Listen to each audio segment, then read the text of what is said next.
નમસ્તે વિદ્યાર્થી મિત્રો, આજે આપણે જોઈશું ધોરણ 7 સંસ્કૃત એનું ચેપ્ટર 6 સંખ્યા. સંખ્યા એટલે કે સંખ્યા આપણને ખબર છે. સંખ્યા કોને કહેવાય કે જે શબ્દમાં અંક અને એને જે રીતે આપણે શબ્દમાં લખીએ છીએ એને કહેવાય સંખ્યા. એ સંખ્યા અહીંયા સંસ્કૃતમાં એનું વર્ણન કરેલું છે. આપણને હિન્દી સંખ્યા આવડે છે, આપણને ગુજરાતી સંખ્યા આવડે છે, પરંતુ સંસ્કૃત સંખ્યા છે પણ અત્યારે હવે આ ધોરણથી આપણે શીખવાની છે. બરાબર, તમારે ચોથા ધોરણની અંદર 1 થી 12 સંખ્યા આવતી હતી, એટલે કે 1 થી 12 અંક શબ્દમાં આવતા હતા, એટલે 1 થી 12 અંકની આપણને ખબર છે, પરંતુ આગળના અંકો કેવા આવે અને આગળના અંકોને સંસ્કૃતની અંદર શું કહેવાય એ આપણે આ ચેપ્ટરની અંદર શીખીશું. બરાબર, અહીંયા તમને પાઠનું વર્ણન કરેલું છે. અહીંયા પાઠ આપેલો છે, એની અંદર એક ક્રિકેટ ટીમની વાત કરવામાં આવી છે. તમારા પુસ્તકની અંદર જ્યારે પાઠની શરૂઆત થાય છે ત્યારે એક કોષ્ટક આપેલું છે. કોષ્ટક એટલે કે સ્કોર બોર્ડ આપેલું છે કે કયા ખેલાડીએ કયા દાવની અંદર કેટલા રન કરેલા છે એની માહિતી આપેલી છે, એનું કોષ્ટક આપેલું છે, એનું વર્ણન કરેલું છે. તો એના ઉપરથી આપણને સંખ્યાની માહિતી મળે છે. દાખલા તરીકે નિલેશ અને રમેશની અહીંયા વાત કરવામાં આવી છે. બરાબર છે, તો કયા ખેલાડીએ કેટલા રન પ્રાપ્ત કર્યા છે અથવા કયા ખેલાડીએ કયા દાવની અંદર કેટલા રન મેળવ્યા છે એ રનની સંખ્યા દ્વારા આપણે સંસ્કૃત સંખ્યાને શીખવાની છે. બરાબર છે, આપણે પાઠની શરૂઆત કરીએ. અહીંયા રમેશ અને નિલેશ બે મિત્રોની વાતચીતનું વર્ણન કરેલું છે. રમેશ ભો નિલેશ કિમ કરોતિ. રમેશ પૂછે છે નિલેશને. ભો એટલે કે ભોનો અર્થ શું થાય? અરે. ભો એટલે અરે. અરે નિલેશ કિમ એટલે શું, કરોતિ એટલે કરે છે. શું કરે છે? અરે નિલેશ શું કરે છે?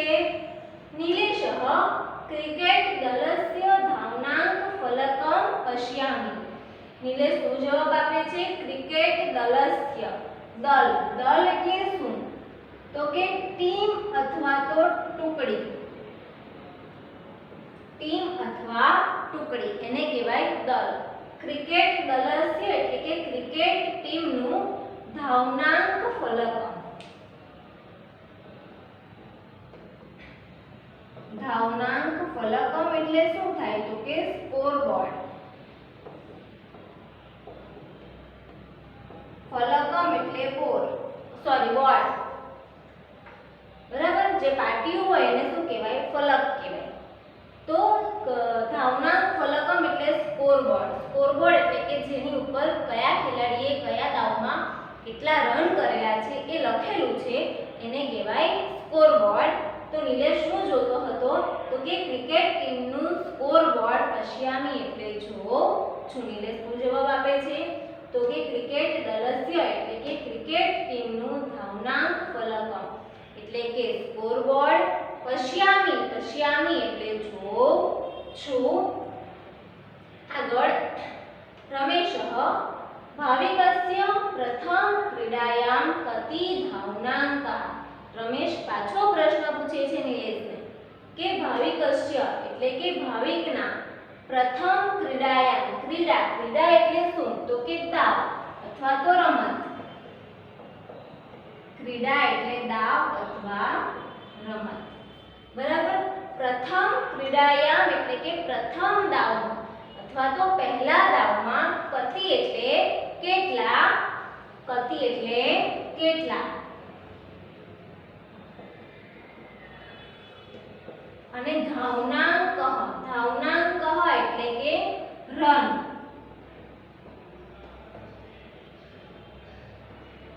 રન અથવા તો સ્કોર. અહીંયા આપણે લખીએ ધાવનાંક નો અર્થ આપણે શું લખ્યો છે? સ્કોર.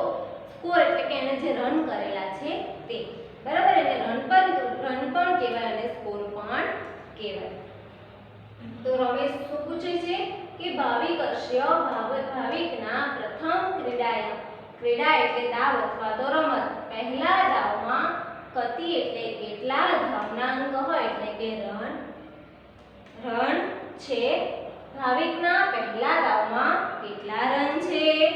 ફરીવાર જોઈએ પહેલેથી. રમેશ ભો નિલેશ. ભો એટલે કે અરે. અરે નિલેશ કિમ કરોતિ. શું કરે છે? ક્રિકેટ દલસ્ય, દળ એટલે ટીમ અથવા તો ટુકડી. ક્રિકેટ ટીમનો ધાવનાંક ફલકમ એટલે કે સ્કોરબોર્ડ. પશ્યામી એટલે જોઉં છું. ક્રિકેટ ટીમનું સ્કોરબોર્ડ જોઉં છું. રમેશઃ ભાવિકસ્ય પ્રથમ ક્રીડાયામ કતિ ધાવનાંકઃ. રમેશ શું પૂછે છે? ભાવિકસ્ય એટલે કે ભાવિકના પ્રથમ ક્રીડાયામ પહેલા દાવમાં, ક્રીડા એટલે દાવ, પહેલા દાવમાં કતિ એટલે કેટલા, ધાવનાંકઃ એટલે રન છે. ભાવિકના પહેલા દાવમાં કેટલા રન છે? હવે અહીંયાથી આપણે સંખ્યાઓની સમજૂતી મેળવવાની છે કે જેટલા રન આપેલા છે એ સંખ્યા આપણે શીખતા જવાનું છે કે સંસ્કૃતમાં આ સંખ્યાને આ રીતે લખાય અને આ રીતે બોલાય. ચલો, ભાવિકના પહેલા દાવમાં કેટલા રન છે? તો નિલેશનો જવાબ આપે છે 1/44. 1/44 એટલે કેટલા થાય? તો કે 41. વિદ્યાર્થી મિત્રો, તમને જે ચોપડીની અંદર તમારી બુકમાં ચેપ્ટર પૂર્ણ થાય છે ત્યાં પાછળ તમને 1 થી 50 સંખ્યા શબ્દમાં આપેલી છે. તમારે આ 50 સંખ્યા મોઢે કરવાની છે. બરાબર? કેમ કે સંસ્કૃતમાં તમને એક્ઝામની અંદર કદાચ અંક આપેલો હોય અને લખ્યું હોય કે આ અંકોને તમે સંસ્કૃત શબ્દમાં લખો. બરાબર? તો એ સંખ્યા આપણે મોઢે કરેલી હોય તો જ આપણને શબ્દમાં લખતા આવડે. અને કદાચ શબ્દમાં આપેલી હોય તો શબ્દમાંથી આપણે એને અંકમાં લખવાની. અહીંયા આપેલા છે 1/44. 1/44 એટલે કેટલા થાય? તો કે 41. જો આને સીધી અને સાદી સરળ ભાષામાં સરળ રીતે આપણે યાદ રાખવું હોય તો કઈ રીતે રાખી શકાય? તો કે 10 ને કહેવાય 10, 20 ને કહેવાય 20, 30 ને કહેવાય 63, 40 ને કહેવાય 44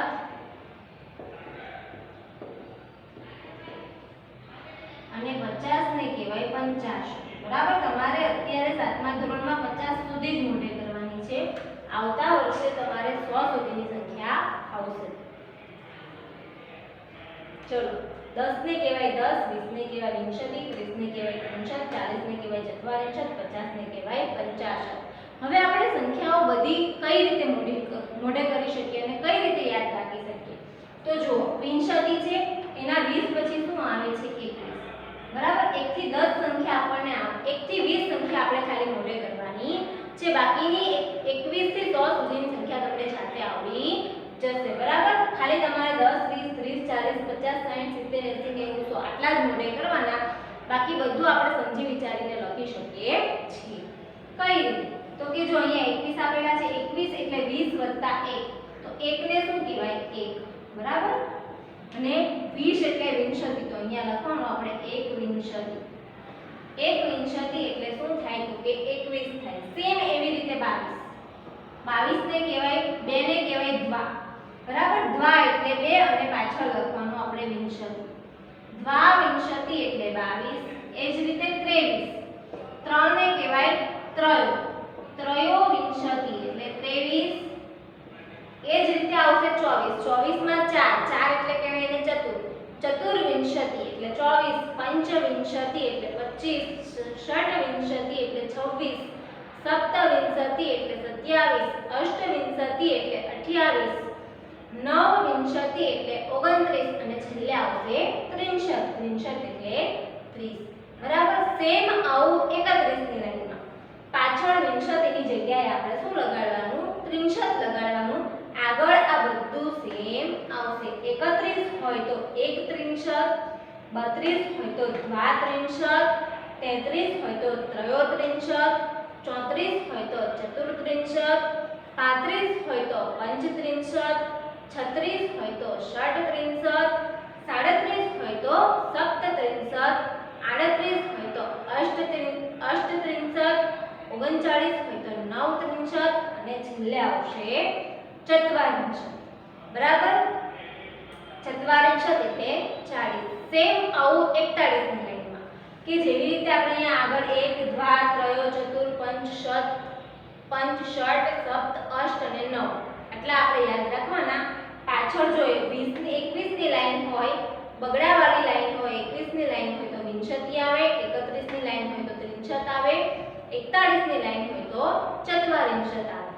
સેમ આવે 41 હોય તો એક ચત્વારિંશત, 42 હોય તો દ્વાચત્વારિંશત, 43 હોય તો ત્રયોચત્વારિંશત, 44 હોય તો ચતુર્ચત્વારિંશત, 45 હોય તો પંચચત્વારિંશત, 46 હોય તો ષટચત્વારિંશત, 47 હોય તો સપ્તચત્વારિંશત, 48 હોય તો અષ્ટચત્વારિંશત, 49 હોય તો નવચત્વારિંશત અને છેલ્લે 50 ને શું કહેવાય? પંચાશત. બરાબર. એટલે આપણે ખાલી 1 થી 20 સંખ્યા યાદ રાખવાની અને પછી 30, 40 ને 50 નંબર કરવાના. બાકીની સંખ્યા આપણે જાતે લખી શકીએ છીએ. જો સમજી વિચારીને લખીએ તો આ ખૂબ જ સહેલું છે. બરાબર. એટલે આ જ એની સૌથી સહેલી ટ્રીક છે, એને યાદ રાખવાનું. ચલો આગળ જોઈએ હવે આપણે. તો નિલેશ શું કહે છે? એક ચત્વારિંશત. એક અને ચત્વારિંશત એટલે 40. 40 ને કેટલા થાય? તો કે 41. એટલે નિલેશ ભાવિકના પહેલા દાવમાં કેટલા રન હતા? તો કે 41 રન હતા. બરાબર. હવે રમેશ ફરીવાર પૂછે છે કે દ્વિતીય ક્રીડા એટલે કે બીજા દાવમાં અથવા તો બીજી રમતમાં, પાછળ પ્રશ્નાચિહ્ન આપેલું છે એટલે એને સવાલ કર્યો છે કે બીજા દાવમાં. તો નિલેશ જવાબ આપે છે ચતુર્ત્રિંશત. ત્રિંશત એટલે કેટલા થાય? 30 થાય. અને ચતુર એટલે 4 એટલે 30 ને 4 કેટલા થાય? 34. એટલે ચતુર્ત્રિંશત એટલે કેટલા થાય? 34. બરાબર છે. આગળ રમેશ તૃતીય ક્રીડાયામ. રમેશ પૂછે છે તૃતીય ક્રીડાયામ એટલે કે ત્રીજા દાવમાં. તૃતીય એટલે ત્રીજો. ત્રીજા દાવમાં કેટલા? પાછળ પ્રશ્નાચિહ્ન છે. નિલેશ અષ્ટાવિંશતિ. નિલેશ કહે છે અષ્ટાવિંશતિ. અષ્ટ એટલે 8, વિંશતિ એટલે 20. 20 ને 8 કેટલા થાય? 28. એટલે અષ્ટાવિંશતિ એટલે કેટલા થાય? 28. બરાબર. એટલે ત્રીજા દાવમાં કેટલા રન હતા? એના 28 રન હતા. આગળ રમેશ ચતુર્થ ક્રીડાયામ. રમેશ પૂછે છે ચોથા દાવમાં અથવા ચોથી રમતમાં 50. 50 એટલે શું થાય? 50. બરાબર. હમણાં લખીને મેં સમજાવ્યું હતું. 50 એટલે 50. રમેશ પંચમ ક્રીડાયામ. પંચમ એટલે પાંચમું. પાંચમા દાવમાં અથવા પાંચમી રમતમાં પ્રશ્નાચિહ્ન એટલે કે કેટલા રન છે? શું કહે છે નિલેશ? 9 ત્રિંશત. ત્રિંશત એટલે 30, 9 એટલે 9. 30 ને 9 કેટલા થાય? 39. 9 ત્રિંશત એટલે કેટલા રન હતા એના પાંચમા દાવમાં? 39 રન હતા. બરાબર. ચલો ફરીવાર જોઈએ આપણે. ફરી એકવાર જોઈએ. રમેશ ભો નિલેશ કિમ કરોતિ. ભો એટલે કે અરે. અરે નિલેશ કિમ કરોતિ. કિમ એટલે શું? કરોતિ એટલે કરે છે. શું કરે છે? નિલેશ ક્રિકેટ દલસ્ય ધાવનાંક ફલકમ પશ્યામિ. જો આનું ઉચ્ચારણ શું થાય? તો કે અંક. ધાવનાંક અંક તરીકેનું ઉચ્ચારણ થાય. ઉપર અ છે, આનું ઉચ્ચારણ અ થાય અને નીચે ક આપેલો છે એટલે અંક. એ રીતે એનું ઉચ્ચારણ થાય. ધાવનાંક ફલકમ પશ્યામિ. ક્રિકેટ દલસ્ય એટલે કે ક્રિકેટ ટીમનું, દલ એટલે ટીમ. ક્રિકેટ ટીમનું ધાવનાંક ફલકમ. ધાવનાંક ફલકમ એટલે કે સ્કોર બોર્ડ. પશ્યામિ એટલે જોઉં છું. રમેશ ભાવિકસ્ય પ્રથમ ક્રીડાયામ કતિ ધાવનાંકઃ. રમેશ શું કહે છે? ભાવિકસ્ય એટલે કે ભાવિકના પ્રથમ ક્રીડાયામ પહેલા દાવમાં કતિ એટલે કેટલા, ધાવનાંકઃ એટલે કે રન છે. ભાવિકના પહેલા દાવમાં કેટલા રન છે? નિલેશ એક ચત્વારિંશત. એક ચત્વારિંશત. ચત્વારિંશત એટલે 40. એક એટલે 1, 40 ને 1 41. રમેશ દ્વિતીય ક્રીડાયામ.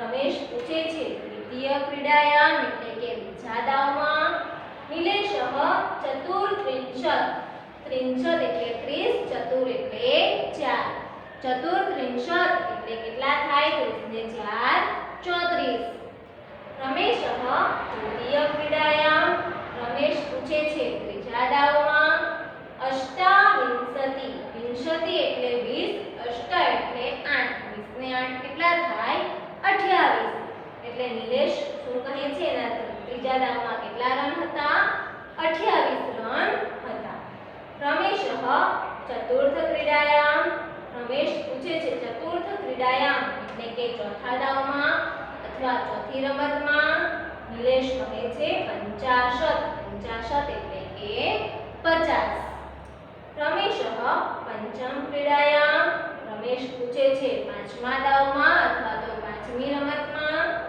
નિલેશઃ 9 નિલેશ કહે છે 9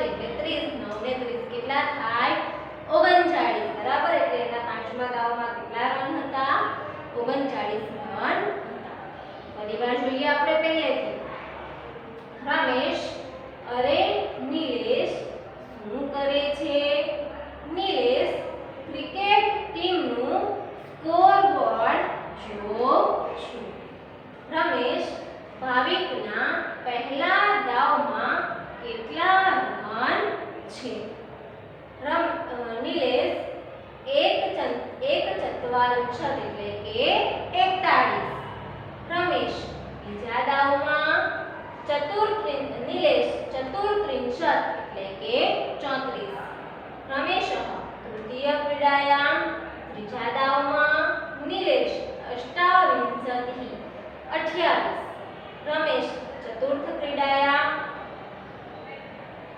રમેશ કહે છે ચોથા દાવમાં નિલેશ 50 એટલે કે 50 રમેશ પંચમ ક્રીડાયામ રમેશ કહે છે પાંચમા દાવમાં નિલેશ 9 એટલે કે 39 બરાબર તો અહીંયા આપણે આ થોડીક સંખ્યાઓની માહિતી મેળવી અને આ સંખ્યાને આધારે હવે આપણને સમજાવવું જોઈએ કે આપણે આગળની સંખ્યાઓ કઈ રીતે લખી શકીએ છીએ મેં તમને યાદ રાખવાની સૌથી સહેલી ટ્રીક અહીંયા બતાવી છે એ જ રીતે સંખ્યા યાદ રાખવાની એટલે આપણે ગોખણ પટ્ટી કરવી પડે નહીં બરાબર છે હવે આપણે આટલા ગદ્ય ખંડનું અનુવાદ લખી લઈએ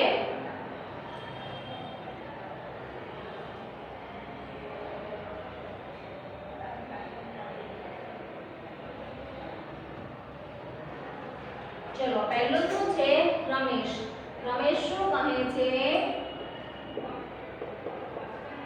તો કે ભો નિલેશ કિમ કરોતી ભો એટલે કે અરે નિલેશ કિમ એટલે શું કરોતી એટલે કરે છે શું કહે છે રમેશ અરે નિલેશ શું કરે છે નિલેશ શું જવાબ આપે છે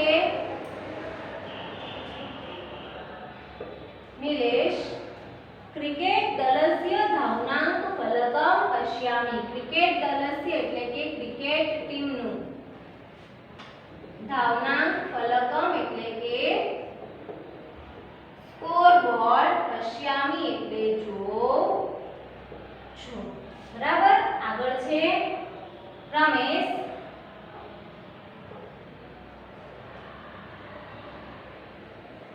આગળ ફરીવાર બોલે છે રમેશ શું કહે છે તો કે ભાવિકસ્ય પ્રથમ ક્રીડાયામ કતિ ધાવનાંકઃ ભાવિકસ્ય એટલે કે ભાવિકના પ્રથમ ક્રીડાયામ એટલે પહેલા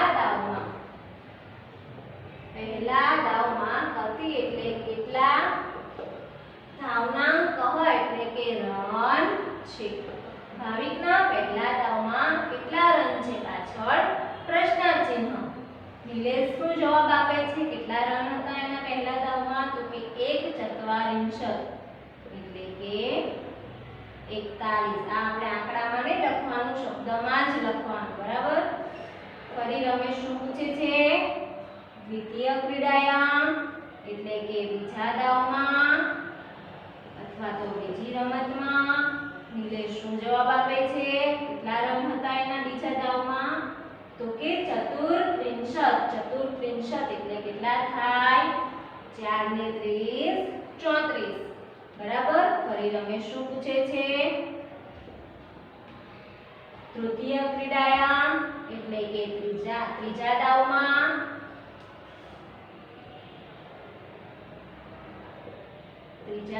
એના કેટલા રન હતા તો કેટલા રન હતા ત્રીજા દાવમાં નિલેશ જવાબ આપે છે કેટલા રન હતા 28 એટલે કેટલા થાય તો કે 28 થાય બરાબર ફરીવાર રમેશ પૂછે છે શું પૂછે છે રમેશ ત્રીજા દાવમાં પછી કે ચતુર્થ ક્રીડાયામ એટલે કે ચોથા દાવમાં તો ચોથા દાવમાં એના કેટલા રન હતા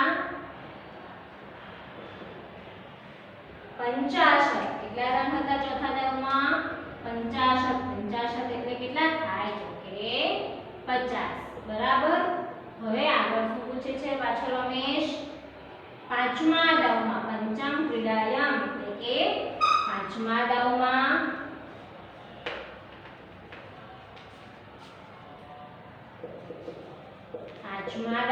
કેટલા રન હતા એના પાંચમા દાવમાં તો કે 9 ત્રિંશત એટલે કેટલા થાય 63 એટલે 30 ને 9 કેટલા થાય 39 બરાબર તો અત્યારે આપણે જે અડધો ગદ્યખંડ જોયો છે આ એનું અનુવાદ છે તમારે આ પાઠમાંથી મેઈન શું છે તો કે મેઈન જે સંખ્યા છે સંસ્કૃતમાં 1 થી 50 એ સંખ્યા આપણે શીખવાની છે અને સંખ્યા શીખવા માટે આપણને આ રીતે આ ગદ્યખંડ આપેલો છે એટલે કે આ પાઠ આપેલો છે બરાબર છે તો હવે આ પાઠ દ્વારા આપણે સંખ્યાની સમજૂતી મેળવવાની છે અને બીજી વસ્તુ કે આ જે અનુવાદ છે અનુવાદ પણ તમને પરીક્ષાની અંદર પૂછાઈ શકે છે એવું નહીં કે આની અંદર સંખ્યા આપેલી છે એટલે આપણે ખાલી સંખ્યા જ શીખવાની છે પરંતુ અનુવાદ પણ આની અંદરથી પૂછાઈ શકે છે એટલે આપણે અનુવાદ મેં તમને બોર્ડ પર લખાવ્યું છે તમારે ગદ્યખંડમાં સંખ્યાની સાથે સાથે અનુવાદની પણ તૈયારી કરવાની છે બરાબર છે હવે જે આગળનો ગદ્યખંડ બાકી છે તે આપણે આવતા લેક્ચરની અંદર જોઈશું અસ્તુ